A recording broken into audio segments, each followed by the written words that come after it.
welcome, Rachel, to the Everything You podcast. Thank you. Thank you for having me. No problem. So I've been working with Rachel, I think, for a year now, right? And you've done really well. Yeah. You've done amazingly. Yeah. I don't say this lightly. You've changed my life. Genuinely. That's a big statement, Rachel. My diet is better. I feel better in myself. I've got more energy. And I know what I'm doing in the gym now. Yeah, that's well, to good. a degree. That's Some good. stuff I'd still hope so after a year. Because I used to be nervous about, going into the weights area.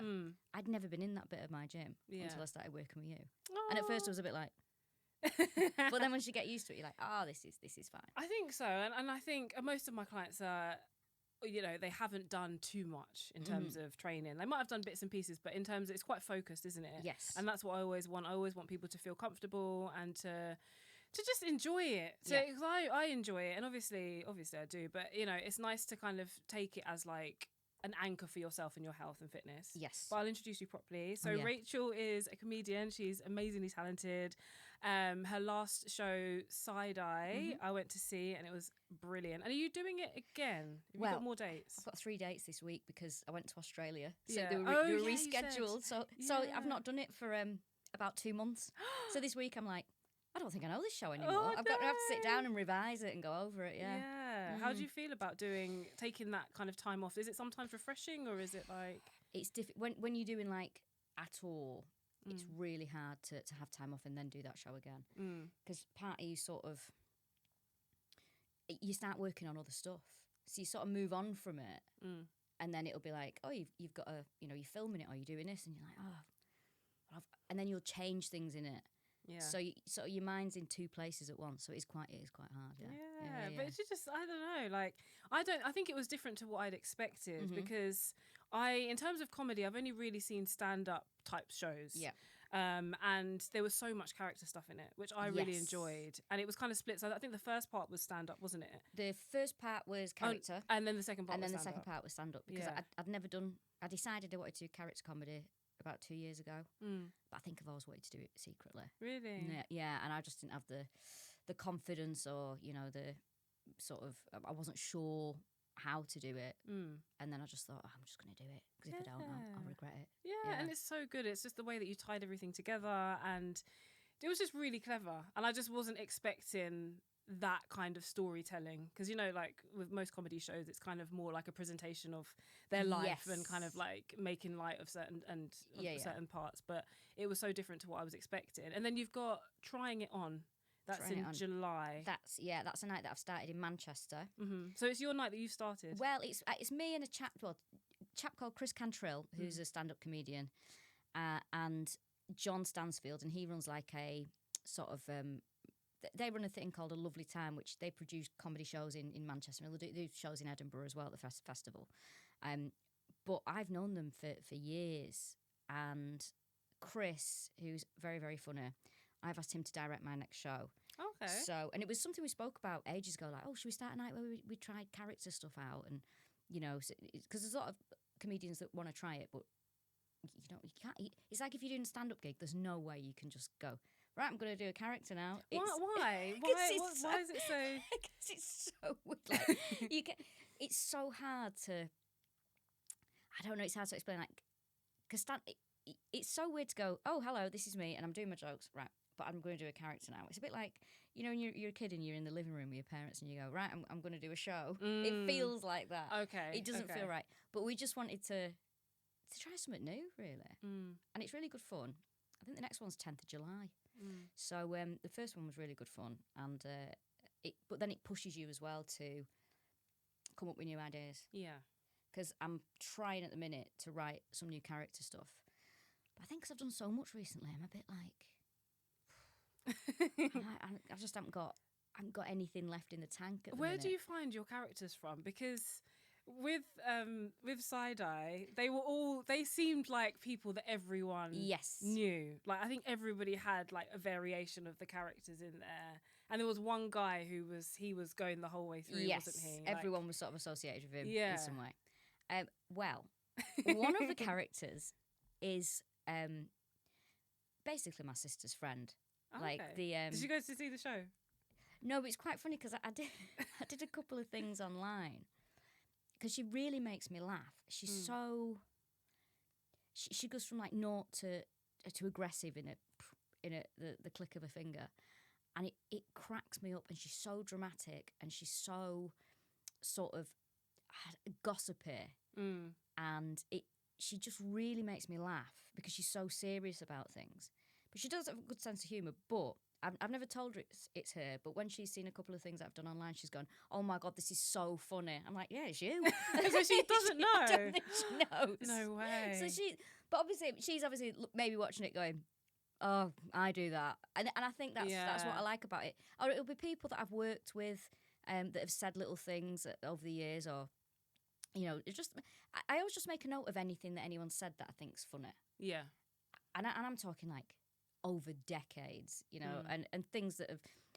Some of it, I will admit, is me, but it's a side of me that I never show. So the side that you're like, the side I'm like, I'm keeping that out of the way. Like things that you might think sometimes that are a little bit sort of a bit bitchy. Yeah, and you could never get away with some stuff as a stand-up, but as a character you can. That's interesting. Then so there's some stuff, because I would have thought it was the other way round. Like stand-up holds a lot of weight in terms of what you can say this, you can do that, whereas the character stuff, stuff, 100% that you can say things as a character that if you said them in stand-up you wouldn't. People would be like, work again. That's not like you can sort of some of the characters will comment on an appearance of somebody, or they'll say something that could, if you said it as a stand-up, people would be like, well, that's not very nice. That's just like body shaming, actually. Okay. Do you know what I mean? Yeah, but then if you have a character do it, yeah, because a lot of the characters are not very nice either. They're not nice sort of people. It's not funny when someone's nice. It's not really, is it? No, you want a bit. You want like you need heightened personalities, because otherwise it will be like, okay, what's going on here? Like, why are we here, kind of thing. Exactly. Yeah. So most recently you did a tour in Australia and New Zealand.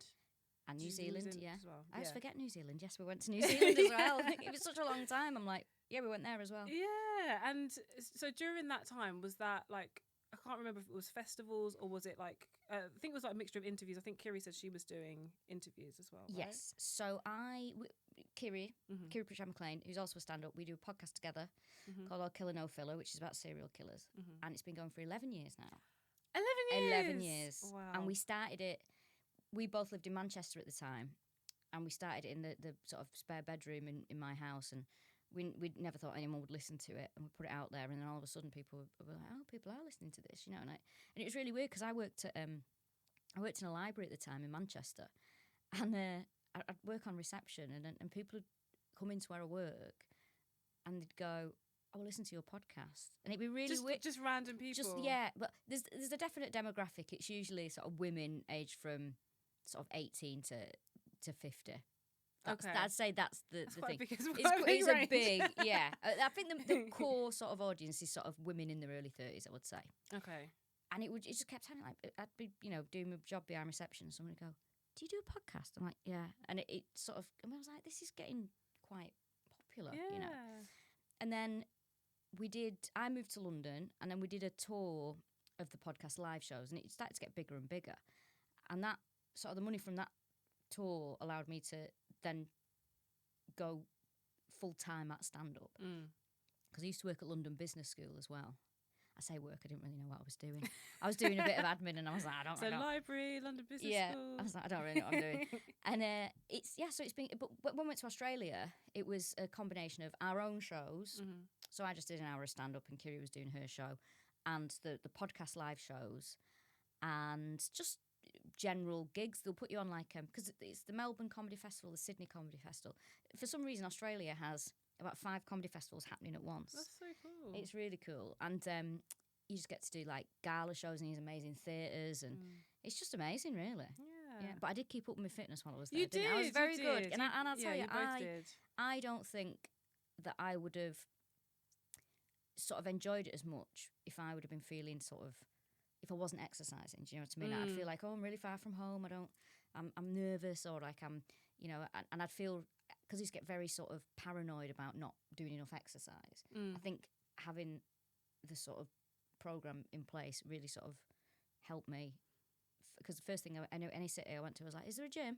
That was the first thing that I wanted to do. Yeah. I think it really helps. Like, I think it helps in terms of just centering your mind. Yes. Because you are, like, whenever I travel, I always try and make sure that there's a gym, especially if it's a long period of time, that there's a gym nearby that I know that I can go to, or in the block or whatever.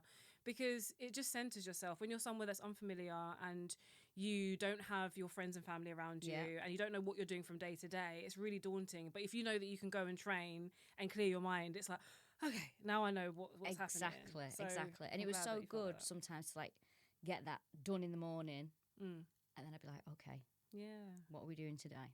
Good. I'm so pleased. And yeah, you've done really well with it. I think, you know, you've brought people in. So obviously you introduced me to Kiri and Julie as well. Yes, of course. And the way I found you was because of Darren. Yeah, so I spoke to him this morning. Comedian. He told me, he's coming back. Did he tell you? Yeah, he told me, He's So so Darren Harriott, great comedian, good mate of mine, love him to bits.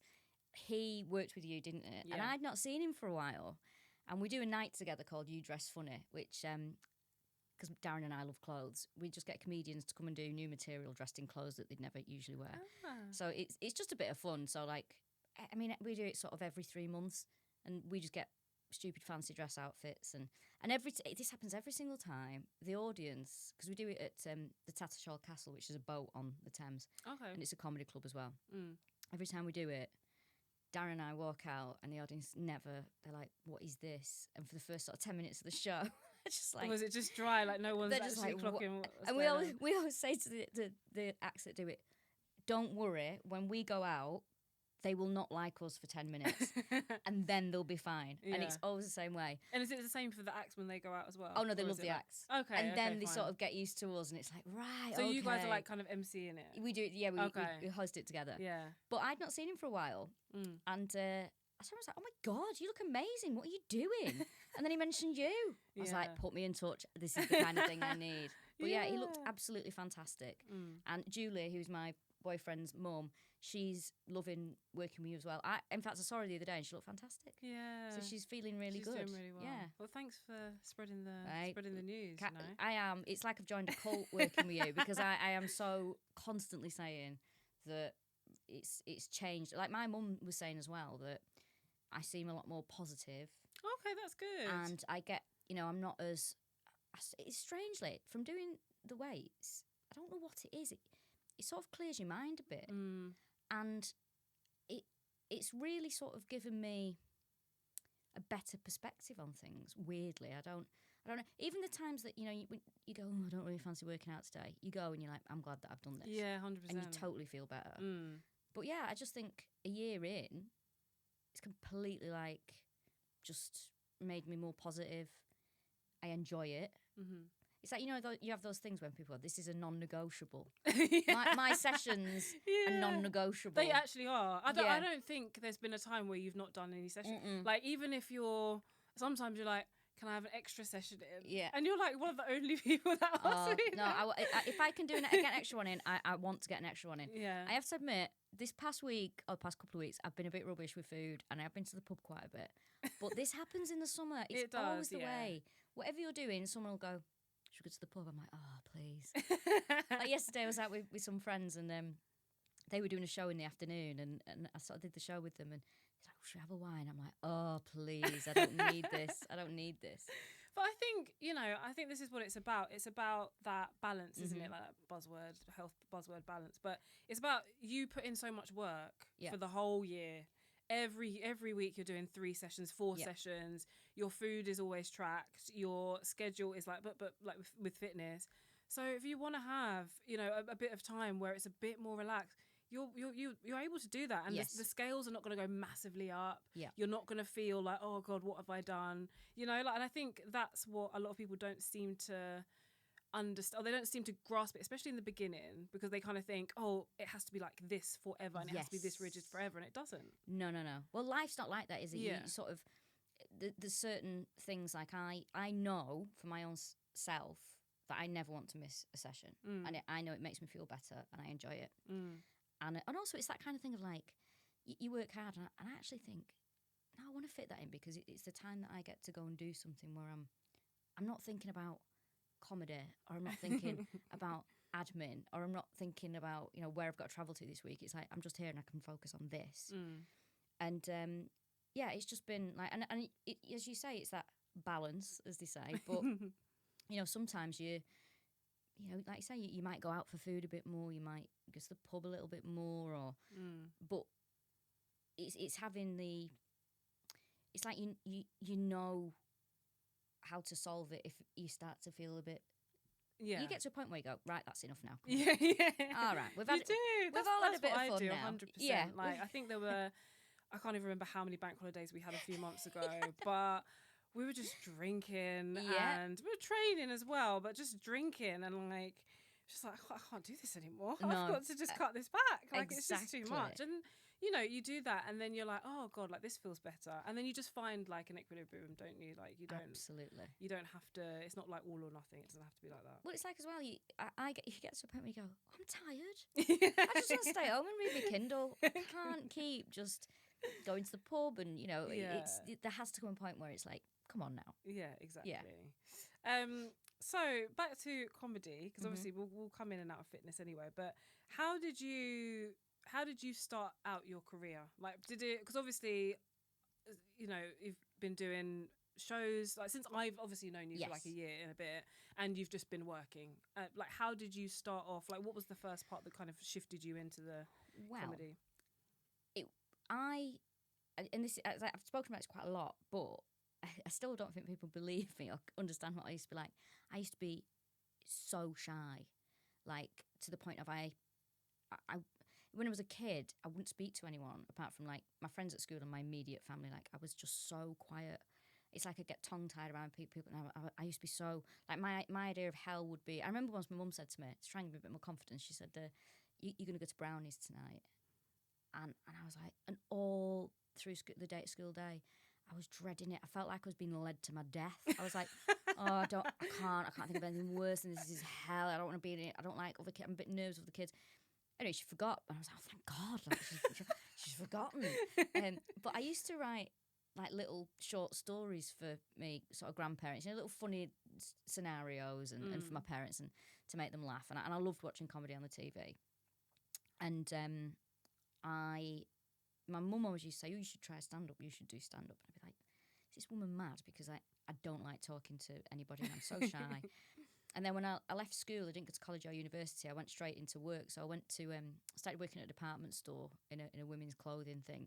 And then naturally, you know, you have to get confidence starts to build, because you know, you're working with different kinds of people, and you know, and then I went to work in a shoe shop, and I worked at a tourist information. So I've always had jobs where I was, you know, facing the public.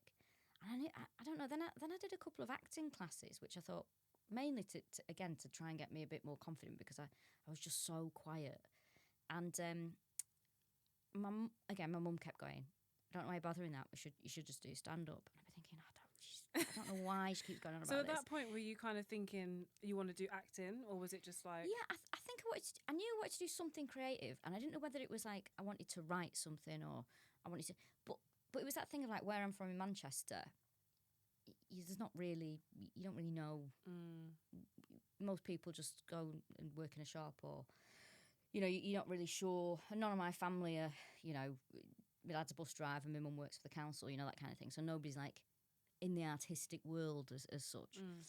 And it got to a point where it was when I was still working at the Tourist Information Centre, and I worked there for like 5 years, and I really enjoyed it.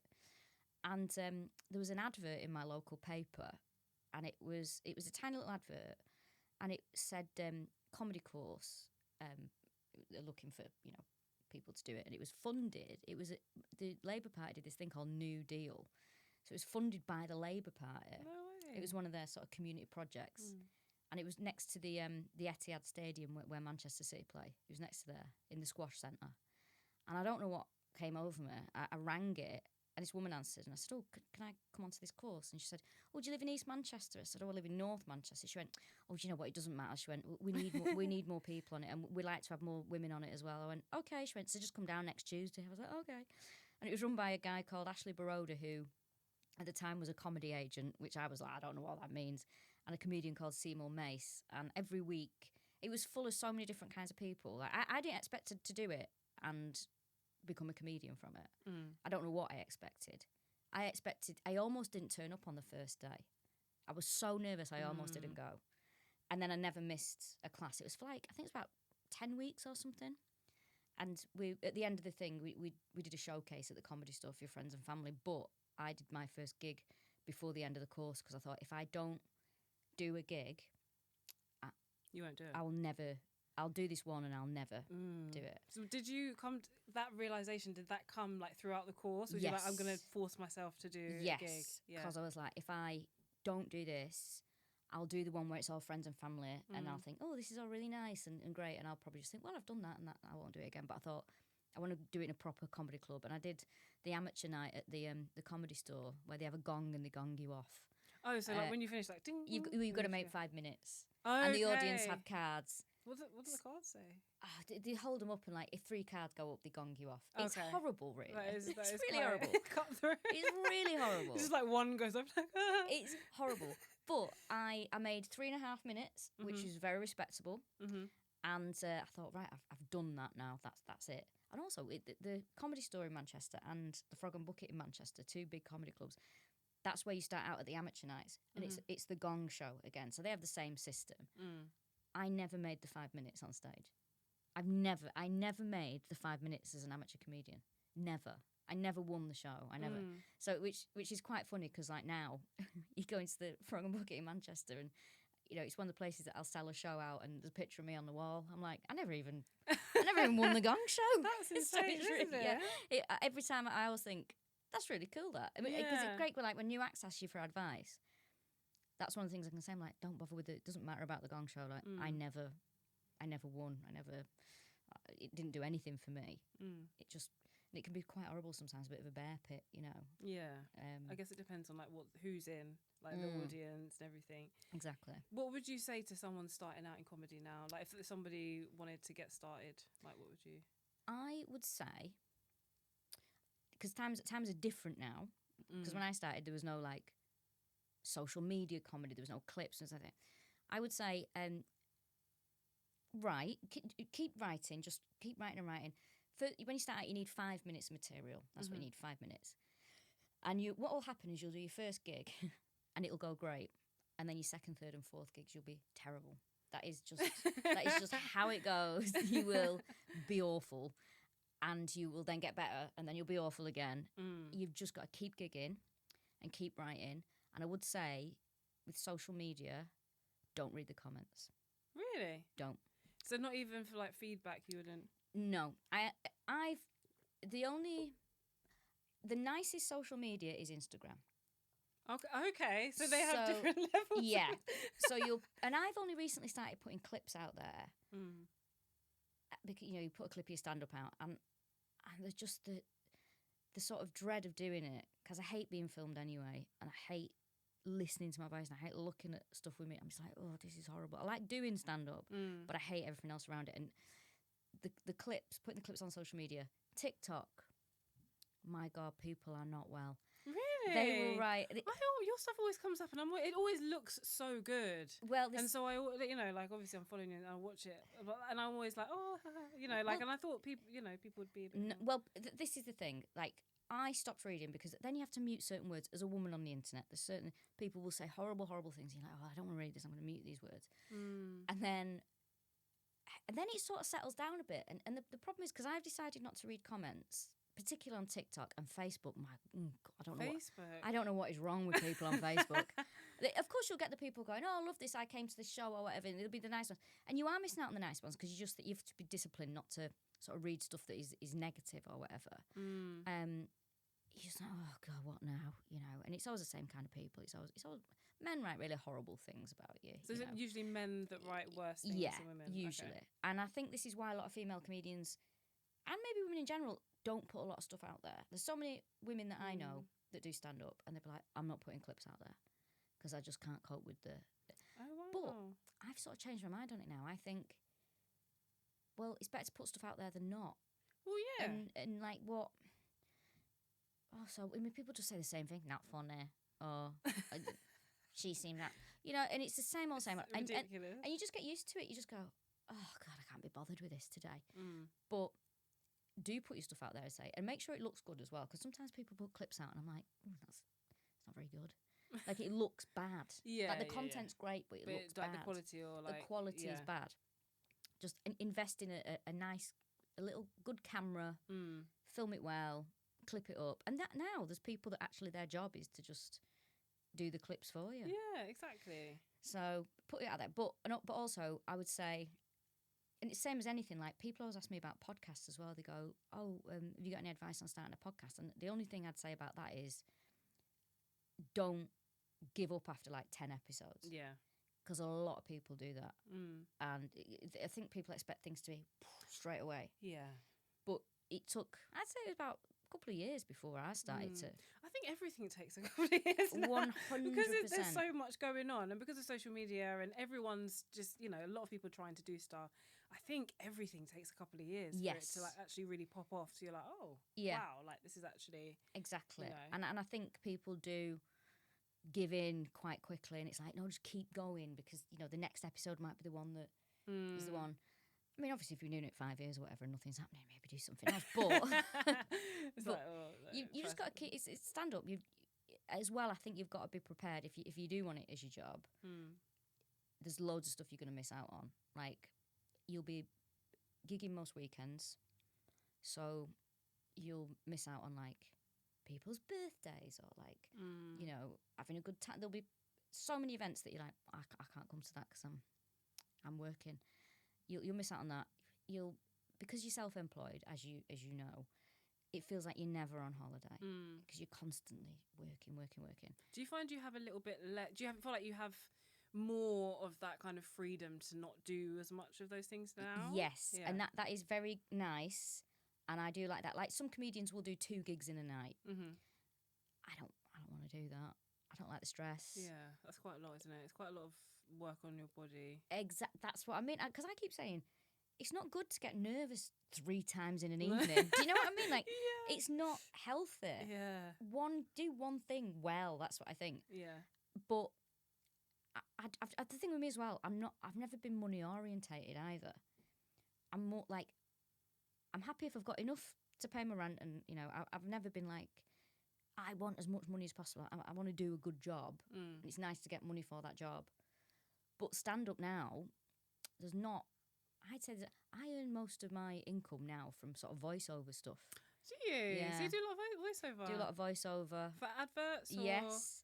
Is there anything that you've done where I'd be like, Benson's for beds. Really? That's me at the moment, yes. No that's way. me. I still do that. I did Tetley Tea a couple of years ago. I've done... we always get like supermarket... I'll try out for supermarkets all the time. And eventually I think, I'm like, come on, let me get Asda or something. Will, But I mean, of course we earn money from stand-up, but there's more money in voiceover now. Oh my God, voiceover is crazy. Yeah. Like, I don't think... Because obviously I'm an actor as well. I don't know if you knew that. But yeah, like, sometimes my agent gives me voiceover auditions and I'm always like, please. I've never landed a voiceover role. But they just...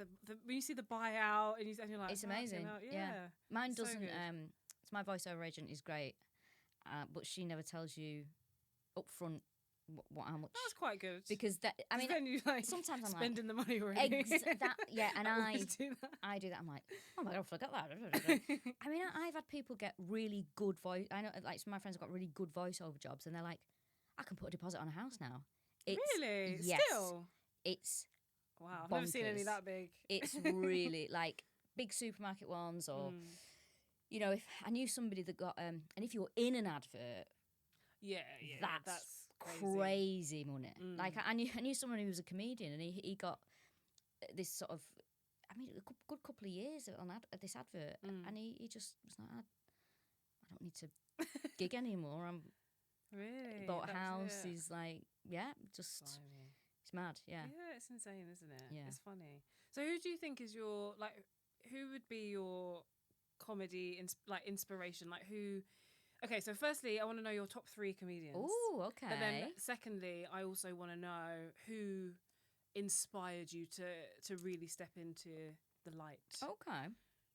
So top 3, difficult. Love Carolina Hearn. Who's Carolina? From the royal family. Okay. Yeah. Victoria Wood, great. I think my top three might change all the time. My absolute all-time favourite comedian is Frank Skinner. Okay, yeah. Love Frank Skinner. And I've met him a couple of times now as well, which is quite... Is he nice? Yeah, really nice. Oh, good. And I did a radio thing with him, and then after it I was like, oh, my favourite comedian. And he was really nice. Oh, and then that's really a couple of sweet. weeks ago I went to a film sort of premiere thing of a comedy film, and I sat down and I was like, oh, I said, hello, Mr. Skinner. He said, you can call me Frank, you know. I was like, I know, I said, but I just feel like, because you're my favourite comedian, I feel like I have to be like, Mr. Skinner. Oh. Frank Skinner, love Mickey Flanagan, love Kevin Bridges. And he's weird. I like elements of different... So these people that have inspired you as well, like in terms of like I'm trying to getting you think, started. who would I say is back? Steve Coogan, 100%, and Caroline Aherne, definite inspirations. But I would say just people in general that I know more inspire me about. Oh, that's nice. I find it's very wholesome. Well, I find people in general funnier than I find comedy. And the thing is, when you've watched so much comedy as a comedian, the last thing you want to do is watch stand up. Really? Oh God, there's certain people I'll go and watch.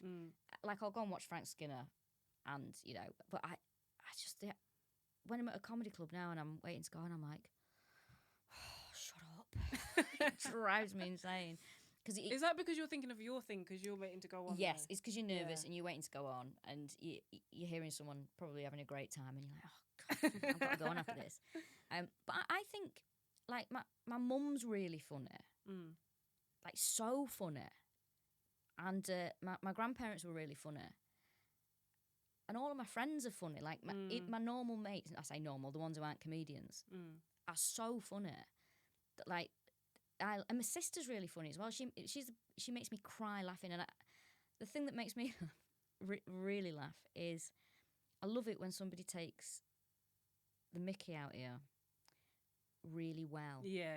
And sisters will do that because my sister, like she, like you know, in your belly is just like in bits from like I like crying and I can't even speak.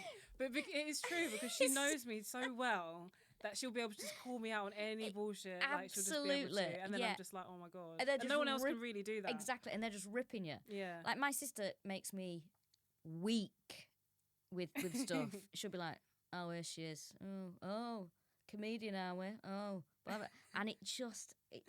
Is she older or younger? Younger. Yeah. It just really makes me laugh. And I think Northerners do it a lot. Northerners always take the mickey out of each other. A lot of the humour's based around like taking the piss out of each other, you know.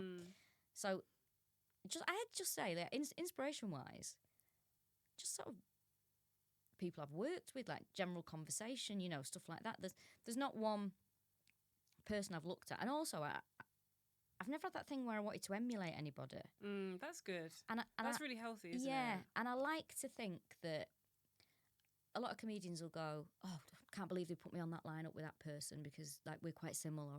Okay. And I never. But there's no one. I never feel like that. That's good. I never go, oh, we're like someone might sound like me or you know might be a similar style to me or whatever.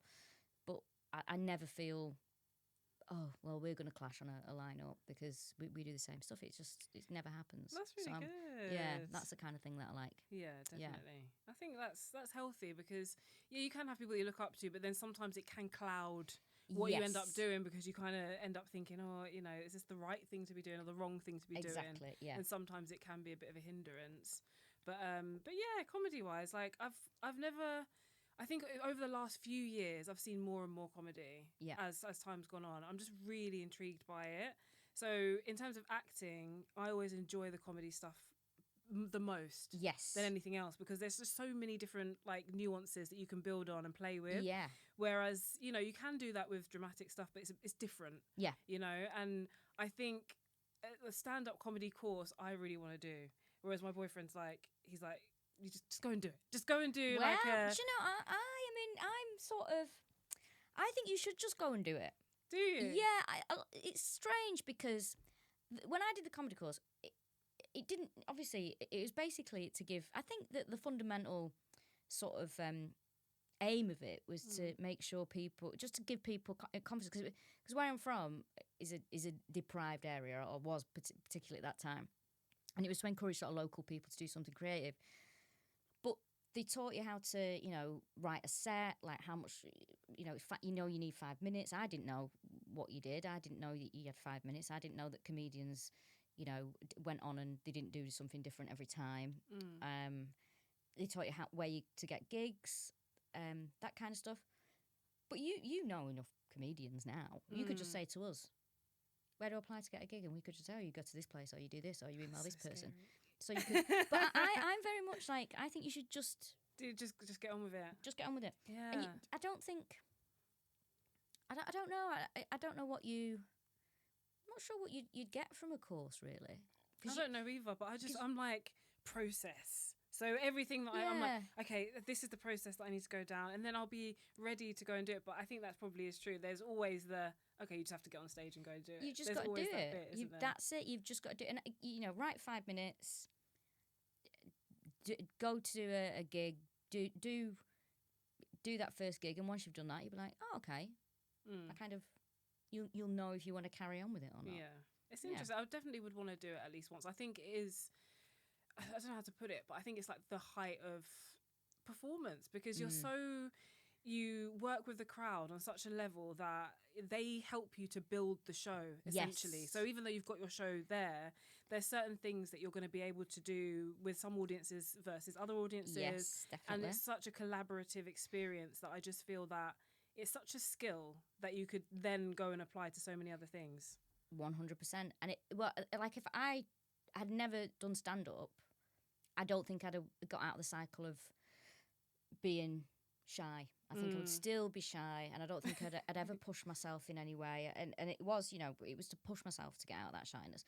But you're right, and it is like between you and the audience. And there are times when people say never blame the audience. Oh no, sometimes it is their fault.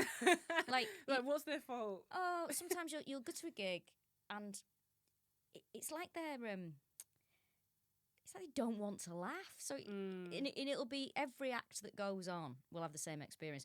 Sometimes people are just like, we don't want to be here. Yeah. And sometimes it'll be stuff like, maybe a corporate event that you might get booked for. Yeah. That kind of thing. And they don't want comedy. They just want to carry on drinking and having the free dinner, which is, fair enough. And I think people book comedy in places where people don't want it a lot of the time. The worst thing you can get asked to do is, oh, do you want to come over? We're looking for a comedian to play a wedding. Absolutely not. Why would it's funny. Like I've never experienced that at a wedding, but it just doesn't really fit. Doesn't work. So when would they do it though? Oh God. Well, I know several comedians that have been asked, and they've a couple have done it and a couple haven't. But what happens is they'll do all the speeches or whatever, and they go, now we're gonna have a comedian, and nobody's listening. They just want to have a drink. They want to, if they're at a wedding, they want to go out and talk to people. And no one wants a performance, and they want to hear a band. That's what they want. Yeah. They want to be dancing and stuff. I've had, will you come and perform at this birthday party? Absolutely not. No, comedy doesn't work everywhere. Yeah. And a few weeks ago, I was offered a gig and I was like, oh, okay. And he went, but if it is a nice day, we're going to do it outside in the beer garden. I was like, absolutely not. I'm not performing in a beer garden. So it just doesn't work. What was the gig and why was that the... Well, I just think they were just trying to be a bit like, we could have it inside, but if it's a nice day, why not take it outside? Absolutely not. Let's not do it outside, please. Yeah. Let's not do it outside. But it's it doesn't work everywhere. That's why, like, obviously comedy works in a comedy club or in a theatre or, in fact, the smaller the room, the better, I think. Like 150 seater, brilliant. Low ceiling, fantastic. I went to, so I've got, do you know Farrah Sharp, she calls herself Farrah Sharp. Oh, okay. It sounds familiar. She invited me to a gig, I think it was just before Christmas, and that was really intimate. I think it's one of the most intimate comedy gigs that I'd ever been. So it was like, me, I took a friend, and then another one of my clients who she knows, and then her mates, and she was trying new material, and that was a really nice atmosphere because it's like, obviously, everyone wants to be there, everyone wants to laugh as well, and it was just kind of like really nice. But I think... Yeah, I've been to some audiences where I think we went to a gig in, I think I told Darren about it, and I said that it was a weird audience where they didn't really want to participate, but it was weird because it was a comedy club and you bought tickets knowing that it was that. So I just like, I really enjoyed it. And it had, Michelle Dessoir. Oh, yeah, she's great, yeah. Yeah, she's so good. Brilliant. So she was performing. And I think there was only one guy who got really good reception, but he'd obviously been gigging for, I can't remember what his name was, Northern guy, and he'd been gigging for like years. Like you just knew that he was just completely comfortable, and they were all comfortable, but it was just really, it was like nobody wanted to really. Yeah, it's really strange. It's so strange. Sometimes people just aren't receptive. It just doesn't. Yeah, maybe it's the night, maybe it's the moon. Well, it's like the summer. I was saying this the other week. I think during the summer, let's just let comedy have a break. It's not the amount of tickets you don't sell when it's I mean, well, I guess it's like maybe it's like a winter huddle in and like autumn, fantastic. If it's raining outside, brilliant. People want to come inside. Yeah. Or when it's sunny, people just go, oh, we'll just stay in the pub. Let's we don't want to go and sit in the dark and watch someone talking at us. I'd love it to be like football where we just have a break. Yeah. And then we all come back in the autumn. So you're having a bit of you're doing obviously the try it on and then trying it on and then you've got gigs this week. After that, are you gonna, because you're not doing Edinburgh obviously in August. So what are you gonna do through August? Are you going on holiday and things like that? Well, I'm going to a couple of Oasis gigs. That's happening. Oh yeah, yeah, that is going to be happening. I did see somewhere. Oh, I cannot wait! I'm so excited. And then I'm still writing stuff, and I'm going through a bit of sort of a dry spell with writing, and I think that happens. But it used to frighten me, now, and now I'm just like, well, what does that look like for you then? It's just I've got no ideas, and it is always a way you'll write something, you go, well, this is terrible, but you've got to keep writing. Just keep writing anything. Or I'm like, and I write short stories as well. I do a podcast of short stories, and that's more sporadic. Yeah. So I'll be working on a couple of those. I think though it's good to just mentally have a step back, because I've done 2 tours in 2 years, I think, something like that. Yeah, it's amazing. And it's been to Australia, been doing this. So I'm kind of like, yeah, I've got to move house. That's happening. Yeah, I was going to ask you if you moved. Yeah. Where are you moving to? Turnpike Lane. Okay, and where are you now? North London, Walthamstow. Okay. So the 7th, hopefully the 7th, fingers crossed, I get to move house. Yay. And it's kind of the thing of like, in between that, I've got normal, like just general comedy nights and gigs that I'm doing.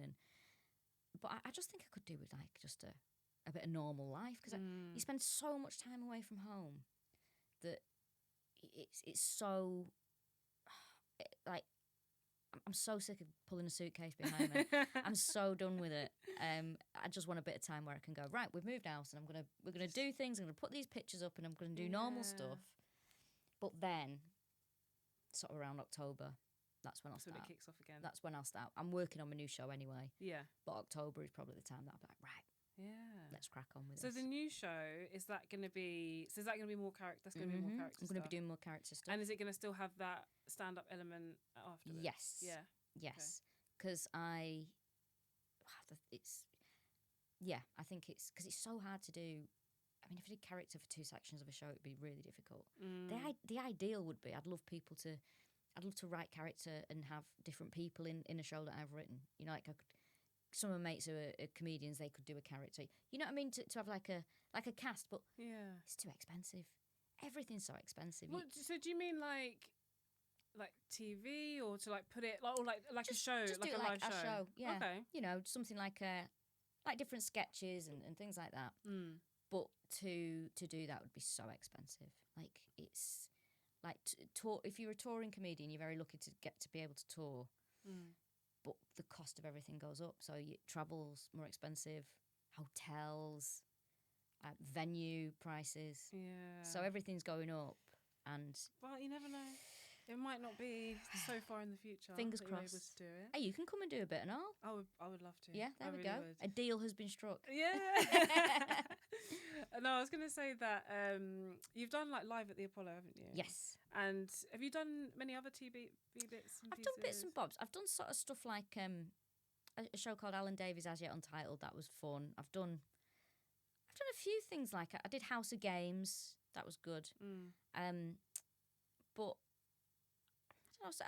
I'm not that. It's nice to get TV bits, but I'm not that sort of. You know, I'm not that desperate to be on. Yeah. Things like I'm not.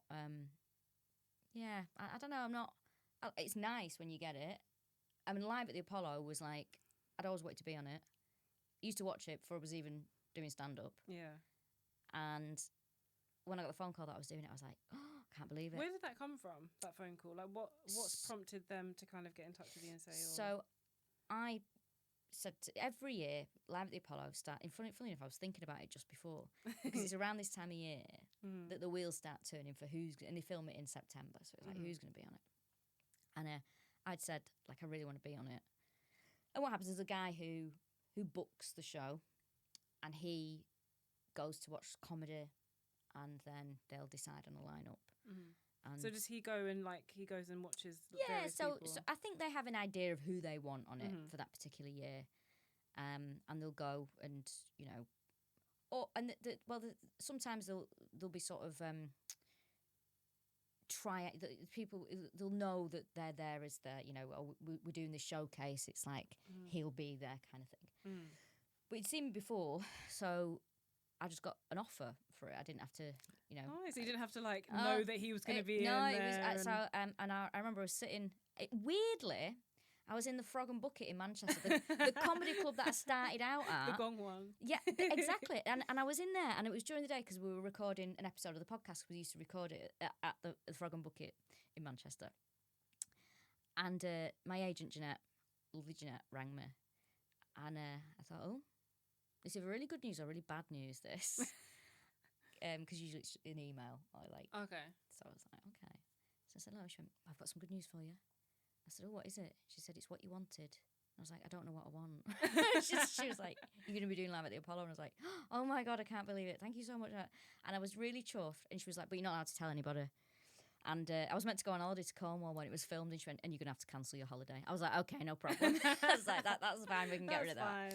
And she was like, you're not allowed to tell anybody. And I was like, but I can tell my mum and my boyfriend. She was, yeah, obviously you can tell them. It's okay, fine. So I told them, and they were really pleased and very excited. And I was then absolutely convinced, because it was such a big thing that I couldn't believe was happening, I was convinced that I'd made it up. What do you mean? Like, I thought I'd imagined it. So did you have to message her? So a couple of days later, I messaged her and I said, I'm actually doing this, aren't I? She's like, yeah.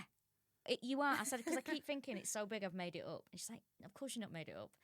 And it was just really nice. Like, everyone, it's so funny because around this time of year, a load of comedians go, well, no one watches Live at the Apollo anymore. Nobody watches TV anymore. Is that what they say? Yeah. And then as soon as people get it, they go, I'm doing it this year. But it was just such a great thing, because I got to invite, like, my best mate came down to watch me filming it, and Tim, my boyfriend, came to it. And I said to my mum and dad, I went, I'd love you to come down and watch me film it, but I'm too nervous. I won't be able to have you in the audience, because I would just be like... Oh, really? With mum and dad there? They didn't know, because I said to them, don't come down from Manchester. Like, I will be so nervous. Why would you be more nervous if they were there? I don't know. My mum's been to see my stand-up loads. My dad's been to see me as well. Yeah. But there was just something about that occasion, and they were like, yeah, totally fine, we get it, because it'll make you nervous. Because I'd be worrying, are they all right? Are they okay? I don't know. It would just get in my head. But it's nice, like, to do something like that. It's nice because, like, my dad can then be at work going, you know, oh, she's been Live at the Apollo. You know, it's exciting. Because every time on Facebook, when you have, like, a professional page, every sort of about a week and a half, it tells you who your top fans are. It's always my dad. Oh, that's so nice. He's always on there sharing. So was things. it like people that like share stuff or comment and stuff like that? Yeah, or just share or like things. It's always my dad. It's like top fan. Nice. I'm like, of course it's dad. That's the nicest thing. That is so sweet.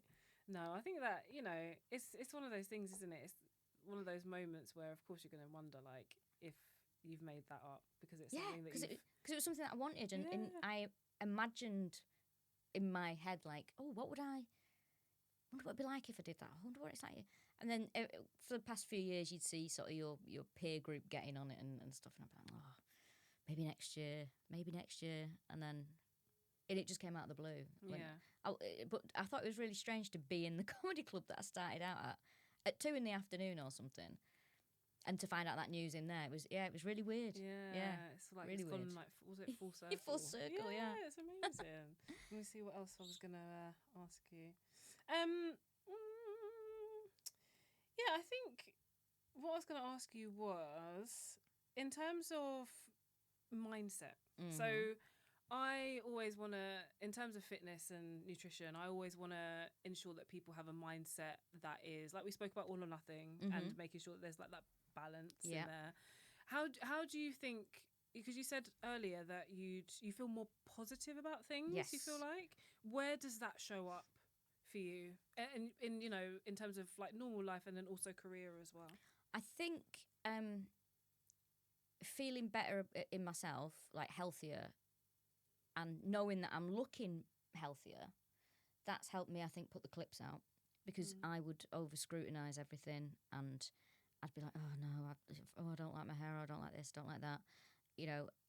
And now it's funny because I'll look at a clip from before I started working with you, and I go, I can see a massive difference, because the comedy special I put out was filmed last October, and even from that to now, I'm like, I can see such a massive difference in sort of how I am and how I look and how I don't know, holding myself as well. That's a definite thing. Like I put a clip on from must be about 2 years ago, and I'm like, oh yeah, like I look different, and that's really sort of just feeling better about myself and being on stage. It's giving me more confidence, because, you know, I've always had that little voice in the back of my head going, oh, what are people thinking about it? Oh, what about this? And that seems to be less and less now. That's good. It's because I'm feeling better about myself. That's what I always say to people as well. Like, especially when we have like initial calls, to try and like figure out, okay, where do you want to be? Like, what's your big goal? And usually, a lot of people talk about appearance, and we do speak about appearance quite a lot. But at the same time, it's like, it's not really that. It's actually your self-perception. Yes. And it's how you treat yourself. Yes. And then that like in turn reflects on how you see yourself. Absolutely. Because if you know that you're putting work into yourself, into your mind, into your body, spirit, then that comes out, it shines out, and you can see that, and other people see that, and then you think about yourself differently. Definitely. Yeah. And just that, even just little things of like your clothes fitting better, or, you know, you're not sort of feeling sort of bunched up in what you're wearing, and you feel better about yourself in your clothes. That gives you a boost. And even just eating better as well, because before I start training with you, and I do slip up very occasionally. Listen, I love not getting rid of noodles. I'm obsessed with noodles, but all I used to eat was pretty much chicken and breadcrumbs. That was me, and I do slip up. I think I've slipped up twice, but that's all I ate. And what do you mean though? So I'd just buy like southern fried chicken goujons or whatever, and that's all I ate. But what would you have? What would you have it with? Oven chips or a baked potato. Fine, love baked potato. Or, you know, I'd just eat a packet of rice, or working with you, I understand protein now. That's the big thing that I never. That was something I was like, I don't know how much of this I'm meant to eat. What is it like? And it's so important, and you see a real difference from eating it, I think. So that's something, and just sort of making better choices with food, sort of.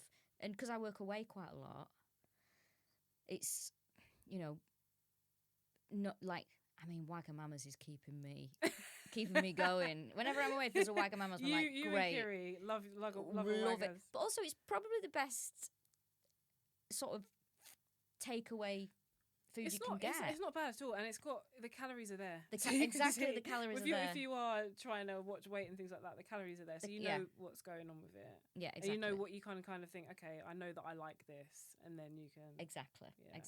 But yeah, I don't know. It's just sort of changed so much just doing the sessions and doing the weights, and also I noticed a really big fitness sort of milestone the other day. I was in Cambridge and I had to run to get a train. I had like 15 minutes to make it, and I ran most of the way, and I thought, I wouldn't have been able to do that a year ago. Really? No, I thought I'd have been sort of like red in the face. My chest would have been hurting. I'd have been, you know, I'd be on the train, so like, but I was like, oh my God. I was like, oh, I'm getting fitter in general. So yeah, I was like, oh, here we go, that's quite good. But just working with you has changed so much. Feels so much better about so many things. Yeah, I'm so pleased. 'Cause I think when we started, it was kind of more. I think it was before. It was the summer, and it was before you did Edinburgh. And I know that you wanted to feel better at Edinburgh, and I did. Yeah, I really did. And I think because Edinburgh is so stressful, that anything you can do to help yourself in that time. And it was great working with you because I was doing 2 shows, and then I'd go to the gym in the evening, do my sessions, and I just felt so much better. And it was the right thing at that time. I thought I need something to make me not, because I didn't want to be going up there going, oh, it's because you've not been eating well, or oh, because you've put on weight, or and I just felt so much better. Yeah, good. Yeah. I'm so pleased. I'm really, really pleased. But I think I'm trying to think of what else I was gonna ask you now. I think that is it. Is that it? Yeah. Oh, we're done, eh? How long have we been chatting Yeah, it's been an hour. Oh, I can't It's have crazy. time. It's not just about melting fat, it's about building confidence. Confidence to apply for the right job, confidence to start dating again, confidence that has people noticing and you feel it too. No more miserable diets, no more feeling stuck, just you taking control of your health and your fitness and seeing and feeling results. DM me, coach me to get started. Thank you so much for watching. If you liked what you heard today with me and Rachel Fairburn, then please like and share and subscribe.